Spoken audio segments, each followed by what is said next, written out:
حق درلودي، نه په دې باندې موږ کوم علم درلودي، نه په دې باندې کوم رضایت موږ درلودي، نه موږ په دې باندې کوم وسیط درلودي. نو ستاسو اعلامیه څنګه د زموږ د تړون سره تاسو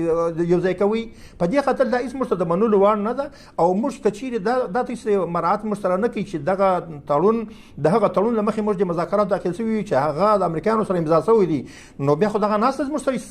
سره نشي کېدلی، ځکه موږ ستاسو سره ناست پر هغه بنیاد باندې یو، پر هغه اساس باندې یو، او دا مسایل به پر هغه اساس باندې مخ ته ځي چې قدم په قدم باندې موږ د افغاني قضیه وحل ته نږدې سو، او که هغه اساس ونه منو نو ستاسو سره د ناستې چې د ستاسو سره دا تر سوال لاندې ده.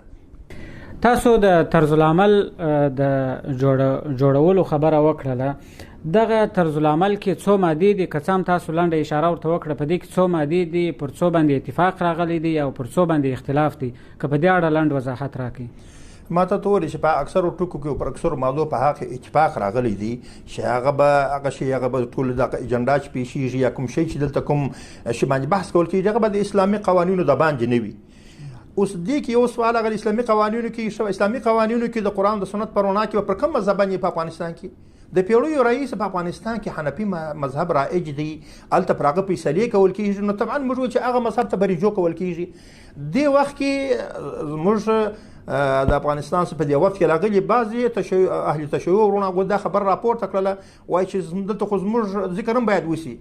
موږ ویل چې دا په دغه مذاکراتو کې چې کله اختلاف راپېښ سي د هغه د حل دپاره موږ دغه یو اساس کېښوی چې هغه په د اسلامي قوانینو په رڼا کې د حنفي فقه پر مذهب باندې د حل و فصل کول کېږي.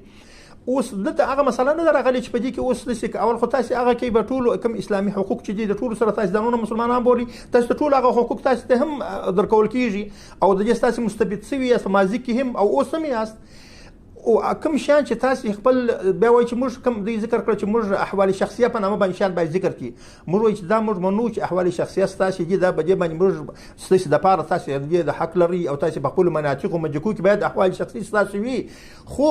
دا هلته چې اساسي قانون کله موږ جوړوو هغه یې ځای دی. دا چې اوس دلته د مذاکراتو مابین کې یو مسله اختلاف